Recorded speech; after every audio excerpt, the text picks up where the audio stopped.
Typing coaching centre में विजय का आज पहला दिन था।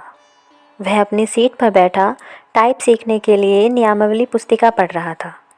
तभी उसकी निगाह अपने केबिन के गेट की तरफ गई। कजरारे नैनों वाली एक सांवली लड़की उसके केबिन में आ रही थी। लड़की उसकी बगल वाली सीट पर आकर बैठ गई, टाइपराइटर को ठीक किया और टाइप करने में मशगूल हो गई। विजय का टाइप करने में मन नहीं लगा। वह किसी भी हालत में उस लड़की से बातें करना चाह रहा था। वह टाइपराइटर पर कागज़ लगाकर बैठ गया और लड़की को देखने लगा। लड़की की उंगलियां टाइपराइटर के कीबोर्ड पर ऐसे पड़ रही थी जैसे हारमोनियम बजा रही हो। क्या देख रहे हो?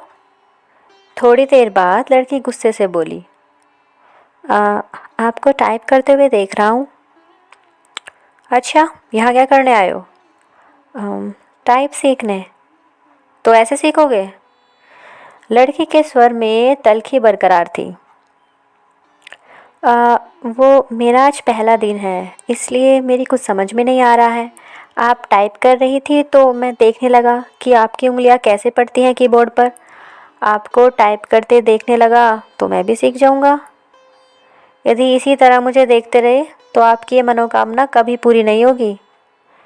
लड़की फिर टाइप करने में जुट गई। विजय भी कीबोर्ड पर टाइप करने लगा। टाइप करने में उसका मन नहीं लग रहा था। वो बेचैनी सी महसूस कर रहा था। 10 मिनट बाद ही उसने टाइपराइटर का पिन रिबन फंसा दिया। रिबन तो फंसेगा ही जब ध्यान कहीं और होगा। लड़की उसके टाइपराइटर को थोड़ा अपनी ओर खींचकर रिबन ठीक करने लगी। लो, हो गया ठीक। लड़की फिर टाइप करने में लग गई, लेकिन विजय का मन टाइप करने में नहीं लगा। वह लड़की से बात करने की ताक में ही लगा रहा।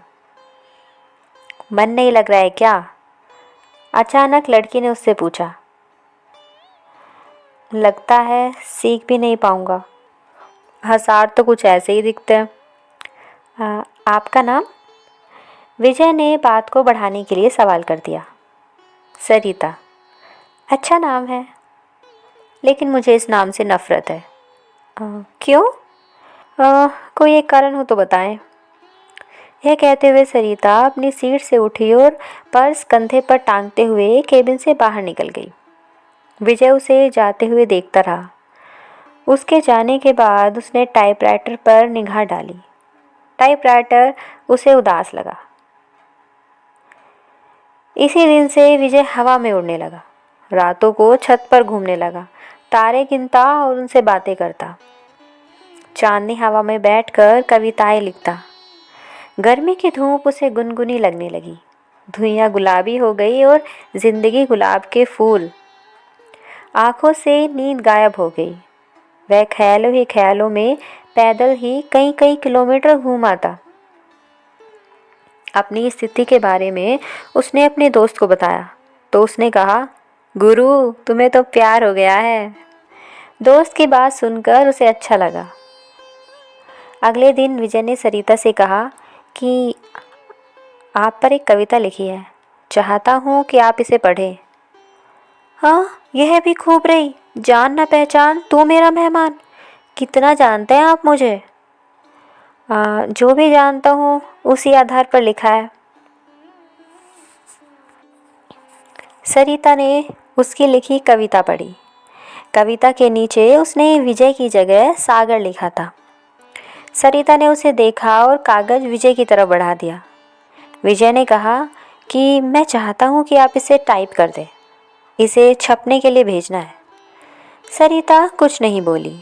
कागज़ को सामने रखकर टाइप करने लगी। विजय उसे देखता रहा। इस बात का आभास सरिता को भी था कि विजय उसे ही देख रहा है, लेकिन उसने कोई विरोध करने के बजाय पूछा, आप कवि हैं? बनने की कोशिश कर रहा हूँ। वैसे कवि भगोड़े होते हैं। सरिता ने उसकी ओर देखा और कहा। उसकी इस टिप्पणी से विजय सकपका गया। कवि अपने सुख के लिए कविता रचते हैं। रचते समय वह कविता के बारे में सोचते हैं।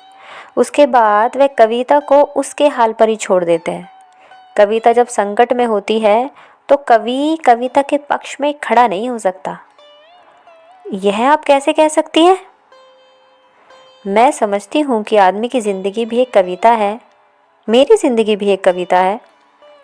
मेरी ज़िंदगी मुझे अच्छी नहीं लगती, इसलिए कविता भी मुझे अच्छी नहीं लगती। अरे वाह, आप तो कवि हैं। अभी आपने जो कहा वह तो कविता है। कविता नहीं, कविता का प्रलाप है, उसकी वेदना, और उस कवि के कारण उपजी है जिसने मेरी ज़िंदगी की रचना की।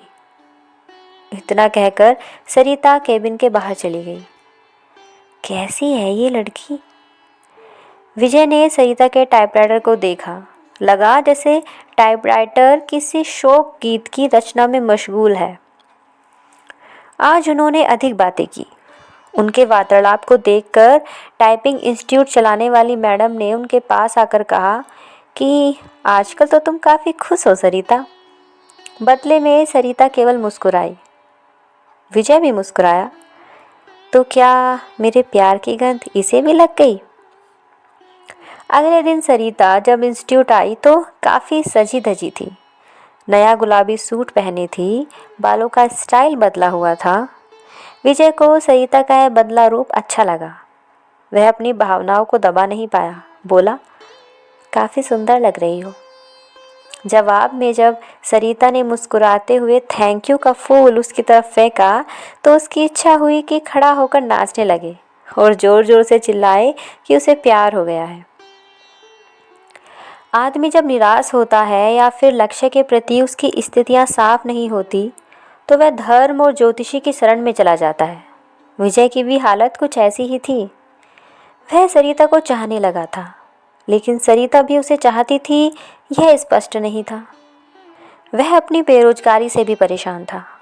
घर वाले शादी के लिए दबाव डाल रहे थे, लिहाजा एक दिन वह ज्योतिषी के पास चला गया। नौकरी पाने के लिए वह ज्योतिषी से नुस्खे पूछता रहता था। उसने सोचा कि प्रेम पाने के लिए भी ग्रह नक्षत्र की चाल जान ली जाए। नौकरी के लिए तो ज्योतिषी कभी कहता है कि आपकी कुंडली में काल सर्प दोष है जो आपके शुभ कार्यों में बाधक है। इसकी शांति के लिए घर में मोर पंख रखें और प्रतिदिन उसे 2-3 बार अपने शरीर पर घुमाएं। सोमवार के दिन चांदी से बना सर्प का जोड़ा शिवलिंग पर चढ़ाएं।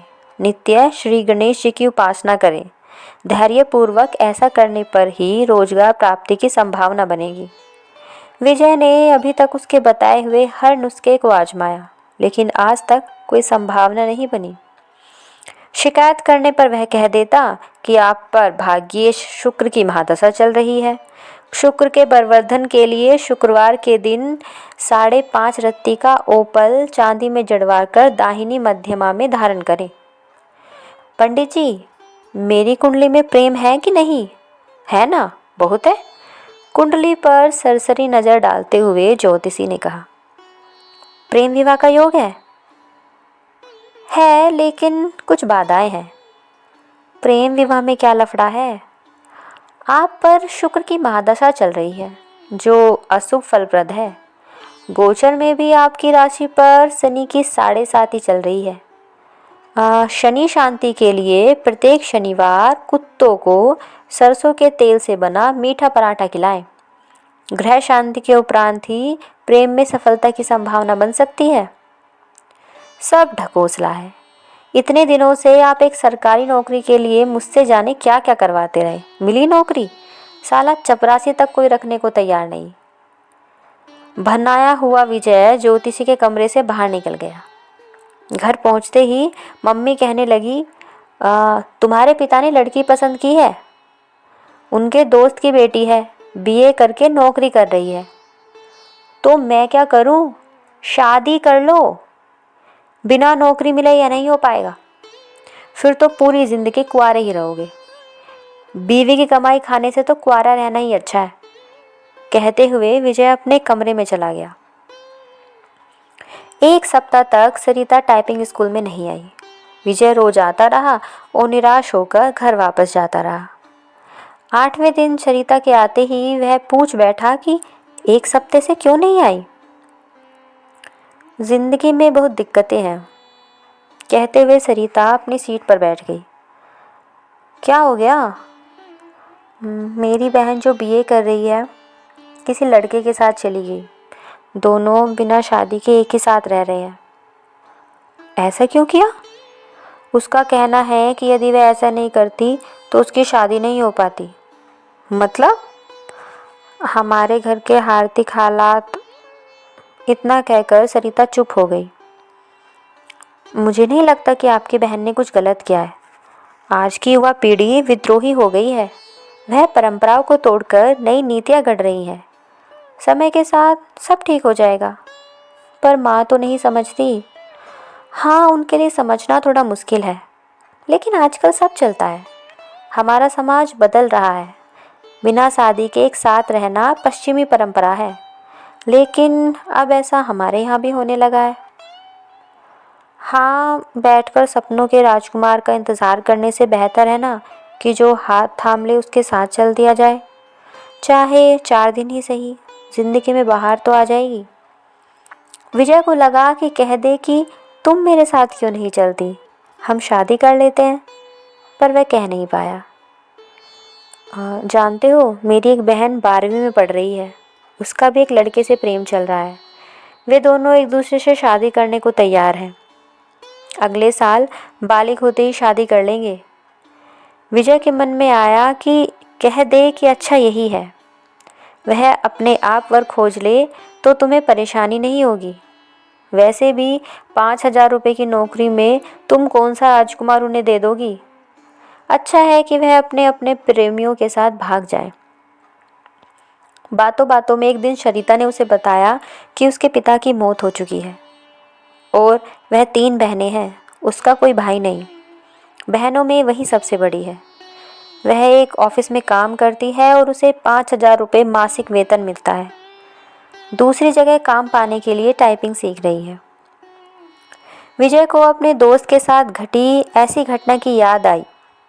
उसके दोस्त की एक बहन अपनी बड़ी बहन के अधेड़ से ब्याह करने के बाद प्रेमी के साथ भाग गई। इसके बाद उसका दोस्त गुस्से में उबल रहा था। तब विजय ने कहा कि शांत रहो यार, वे दोनों जहाँ हो कुशल से रह रहे हो। उसने जो किया अच्छा ही किया। तुम कौन सा उसे राजकुमार से ब्याह देते। आखिरकार जिंदगी उसकी है, जीना उसे है, इसलिए निर्णय भी उसे ही कर लेना चाहिए। दोस्त के बड़े भाई ने भी विजय की बात का समर्थन किया था, लेकिन थोड़ा दार्शनिक अंदाज में कहा था कि होनी को यही मंजूर था। मैं भी सोचती हूँ कि एक बहन ने जो किया ठीक है, दूसरी जो करेगी वह भी अच्छा ही है। जीवन यदि संघर्ष है तो करो। प्रेमी से पति बना व्यक्ति भी धोखा दे सकता है। जीवन नर्क बन सकता है और माता पिता का खोजा राजकुमार भी यही कर सकता है। लेकिन माँ नहीं मानती, सोचती बहुत है और तबीयत खराब कर लेती है। पुराने ज़माने की है ना। हद तो यह हो गई जब वह मुझसे कहने लगी कि तू भी किसी के साथ भाग जा। मैं उन्हें इस हाल में छोड़कर किसके साथ। रो पड़ी सरिता। विजय की समझ में नहीं आया कि वह क्या कहे और क्या करे। स्थिति को सरिता समझ गई तो खुद पर काबू किया और फिर से टाइप करने लगी। 10 मिनट बाद सरिता उठी और बिना बोले ही चली गई। विजय की इच्छा हुई कि वह उसके पीछे पीछे चला जाए, लेकिन वह बैठा रहा और उसे जाते हुए देखता रहा। आसमान में काले बादल घिर आए थे। इस कारण परिवेश में अंधेरा पसर गया था। रह रहकर आसमान में बिजली चमकती और बादल गरजते। ऐसे मौसम में भी विजय टाइपिंग स्कूल जाने के लिए तैयार था। वह सरिता से मिलना चाहता था। जब वह घर से निकला तो बूंदाबांदी शुरू हो चुकी थी। फिर भी वह तेज कदमों से टाइपिंग स्कूल की तरफ बढ़ने लगा। कुछ ही दूर गया होगा कि बारिश तेज हो गई। सड़क पर चल रहे लोग भागकर किसी छांव में खड़े हो गए, पर वह अपनी मस्ती में भीगता हुआ चलता रहा। इंस्टीट्यूट पहुंचकर उसे पता चला कि सरिता नहीं आई है। इतनी बारिश में आने की क्या जरूरत थी? मैडम ने विजय से कहा। आप नहीं समझेंगी। सब समझती हूँ, लेकिन अब सरिता यहाँ कभी नहीं आएगी। क्यों? आपको कैसे पता? उसका फ़ोन आया था। उसने कहा कि यदि आप आओ तो आपको बता दूं। वह कभी नहीं आएगी? विजय की आवाज़ किसी कुएं में से आती लगी। विजय टाइपिंग स्कूल से बाहर आया। बाहर मूसलाधार बारिश हो रही थी।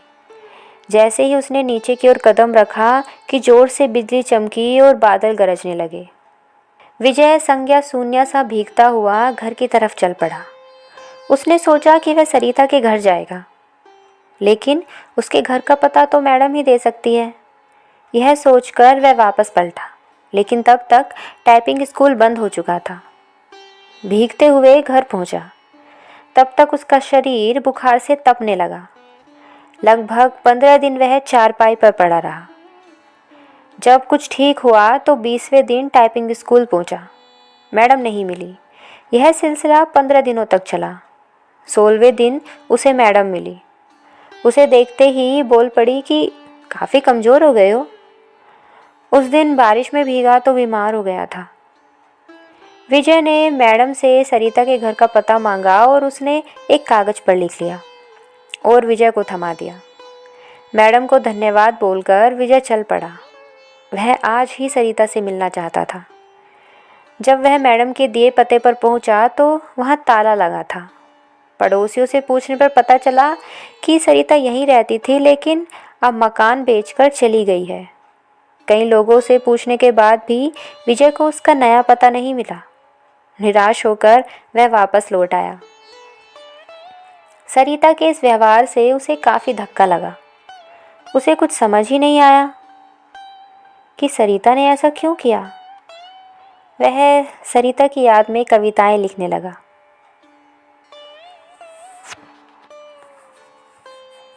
विजय ने सरिता के लिए कविताएं लिखी और विजय ने इस कविता को पत्रिका में छपवाया। विजय ने इस कविता को पत्रिका में छपे 1 माह से अधिक हो गया, लेकिन उसके पास एक बार भी अब तक सरिता का कोई पत्र या फ़ोन नहीं आया। उसे उम्मीद है कि एक ना एक दिन सरिता उससे संपर्क जरूर करेगी। जब से वह कविता प्रकाशित हुई है, तब से वह फ़ोन की घंटी बजने पर चौंक जाता। यही नहीं, वह हर रोज़ पोस्टमैन का बेसब्री से इंतज़ार करता और जब उसके आने का समय ख़त्म हो जाता तो वह उदासी के समुद्र में डूब जाता।